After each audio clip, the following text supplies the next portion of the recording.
Hey guys, this is Preeti. Welcome back to my channel. दोस्तों, आज हम बात करने वाले हैं एक शॉर्ट हॉरर फिल्म के बारे में जिसका नाम है डोंट लुक अवे। ये कहानी स्टार्ट होती है एक टीनेजर लड़की सवाना के साथ जो कहीं बाहर जाने के लिए तैयार हो रही थी। घर में सिर्फ उसका भाई था जिम, जो उसे ये बोलकर चिढ़ा रहा था कि बारिश होने वाली है, इतना मेकअप करने का क्या फायदा, घर से तो वो निकल ही नहीं पाएगी। उसके बाद से सवाना परेशान हो जाती है और जल्दी से खिड़की खोलती है वेदर चेक करने के लिए। मौसम तो काफी सुहाना था, बारिश तो दूर की बात है, आसमान में बादल भी नहीं थे। सवाना काफी खुश हो जाती है ये देखकर। वो फिर से अपना मेकअप कंप्लीट करने वापस आ ही रही थी कि अचानक उसे अपने घर के बाहर एक अजीब आदमी दिखता है जिसने कपड़े तो ठीक ठाक ही पहने थे, मगर उसका माथा बस्ते से कवर्ड था और चेन से बंधा हुआ भी था। सवाना ठीक से तो देख नहीं पाती, मगर उसे फील होता है वो बंदा बस्ते के अंदर से उसी के तरफ देख रहा है। एक अजीब सी सेंसेशन फील होती है उसे। ऐसे में उसके पिता उसे कॉल करते हैं ये बताने के लिए कि उन्हें घर लौटने में लेट हो जाएगी, मगर जैसे ही सवाना उन्हें उस आदमी के बारे में बताती है उसके पिता पैनिक करने लगते हैं। सवाना से कहते हैं उस आदमी की तरफ देखते रहने के लिए, कुछ भी हो जाए उसे अपनी नजर नहीं हटाना, और अपने भाई से कहकर घर के सारे खिड़की दरवाजे बंद करने के लिए वो बस 20 मिनट में घर पहुंच रहे हैं। सवाना समझ तो नहीं पाती उसके पिता इतने टेंस्ड क्यों साउंड कर रहे हैं, मगर वो उनकी बात मान लेती है। एक सेकंड के लिए भी उस आदमी से नजर नहीं हटाती। वैसे ही जिम से कहती है घर को लॉक करने के लिए, मगर जिम वो नहीं करता। उसे लगता है सवाना जरूर कोई प्रैंक कर रही होगी, उससे कोई काम करवाना चाहती है वो, तो वो भी देखने आ जाता है सवाना क्या देख रही है। उसके मना करने के बावजूद बाहर झांकने पर जिम को भी वही आदमी दिखता है और उसे भी लगने लगता है कि वो आदमी उसे ही घूर रहा है। लेकिन वो एक साथ दो इंसान को कैसे घूर सकता है?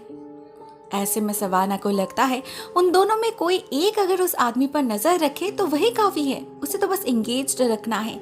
दूसरा अगर हट भी जाए तो शायद कोई प्रॉब्लम नहीं होगी।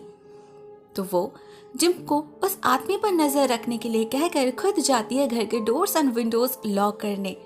जब वो लौटती है वो जिम से पूछती है क्या अभी भी वो आदमी वहीं पर है। जिम बहुत ही कैजुअली कहता है हाँ, बिल्कुल उसी स्पॉट पर खड़ा है वो। सवाना थोड़ी सी रिलैक्स्ड हो जाती है। घर के अंदर अभी वो लोग सेफ है, सारे दरवाजे उसने लॉक कर दिया है, एटलीस्ट वो घर के अंदर नहीं आ पाएगा। लेकिन जैसे ही वो खिड़की से बाहर देखती है उसकी बोलती बंद हो जाती है, क्योंकि बाहर वो आदमी नहीं था। उसे लगता है जरूर जिम ने उससे नजर हटाया होगा, तभी तो वो गायब हो गया। लेकिन जिम से पूछने पर वो कहता है उसने ऐसा कुछ नहीं किया और उसे अभी भी वो आदमी अपने सामने दिख रहा है, एग्जैक्टली उसी स्पॉट पर। तो सवाना को क्यों नहीं दिख रहा? सवाना काफी डर जाती है। सिचुएशन कुछ ज्यादा ही अजीब हो चुका था और जैसे ही वो पीछे मुड़ती है उसे वो आदमी कमरे के अंदर दिखता है, उसके बिल्कुल सामने।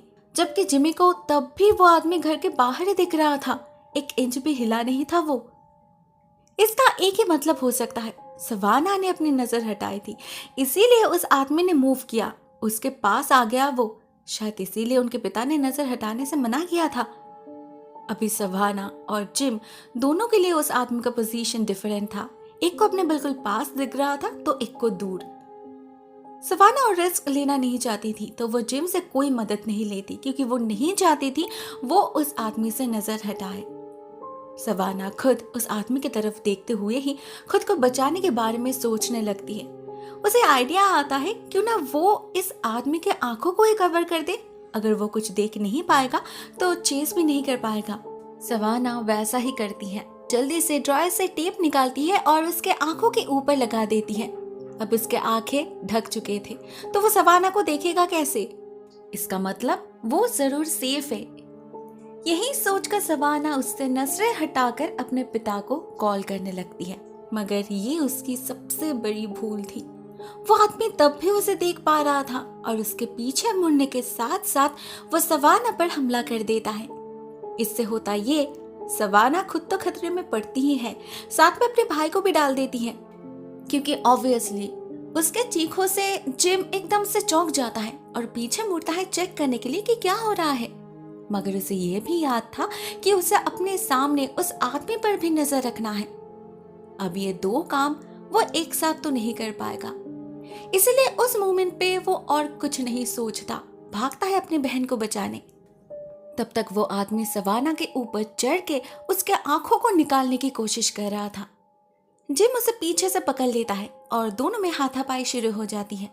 इससे होता ये, सवाना तो बच जाती है, मगर किसी तरह उस आदमी के आंखों से वो टेप हट जाता है और फिर से शुरू हो जाता है द स्टेयरिंग गेम।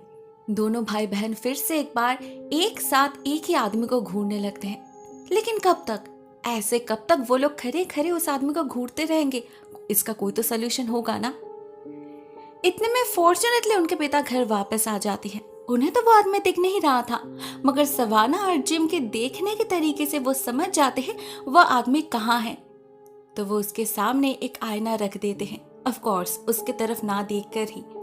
अब आईने में वो अजीब आदमी खुद को ही घूरने लगता है, जो उससे ज्यादा देर बर्दाश्त नहीं होता। देखते ही देखते वो गायब हो जाता है और उसकी काली स्पिरिट उस आईने में कैद हो जाती है और इमीडिएटली उस आईने को तोड़ दिया जाता है। सवाना और जिम चैन की सांस लेते हैं। उन्हें अपने पिता से पता चलता है ये आदमी असल में एक सुपरनैचुरल क्रिएचर है, जो उनके पिता को तब से दिख रहा है जब से उनके माँ से मिले थे वो। मतलब ये किसी कर्स की तरह है जो शायद उनके ब्लड लाइन में फैल चुका है। फॉर्चुनेटली इतने सालों के एक्सपीरियंस से उससे डील करना भी सीख लिया है उन्होंने, नहीं तो पता नहीं आज क्या हो जाता। बातचीत के दौरान अचानक जिम को याद आता है अभी अभी जिस क्रिएचर को उन्होंने डिस्ट्रॉय किया उसे तो सवाना देख रही थी। उसके देखने से उस क्रिएचर का जो दूसरा वर्जन क्रिएट हुआ था वो कहाँ गया? सवाना को बचाने के चक्कर में वो तो उसे भूल ही गया था। जिम उसी वक्त खिड़की की तरफ भागता है बाहर चेक करने के लिए, मगर उसे वो आदमी कहीं नहीं दिखता। गायब हो चुका था वो, एग्जैक्टली जैसे सवाना की नजर हटाने के कारण फर्स्ट क्रिएचर गायब हुआ था। इसका मतलब खतरा अभी भी टला नहीं है।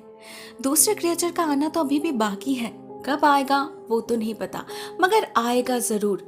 एट द एंडिंग सीन उनका शक साबित हो जाता है जब हम उसी आदमी को घर से कुछ ही दूर जंगल में छुपे इसी घर इन्हीं लोगों के ऊपर नजर रखते हुए देखते हैं, एज इफ किसी सही मौके की तलाश कर रहा है वो। दूसरी कहानी यहीं पर एंड हो जाती है। एज अ शॉर्ट स्टोरी काफी इंटरेस्टिंग लगी मुझे। 8 मिनट के आसपास इसका लेंथ है और ये पूरा समय कहानी थ्रिलिंग रहती है, 1 मिनट के लिए भी आपको बोर नहीं करती। एंड लास्टली जिम के फ्यूचर को लेकर जो क्वेश्चन मार्क रह जाता है वो इस फिल्म को और ज्यादा सस्पेंसफुल बना देती है।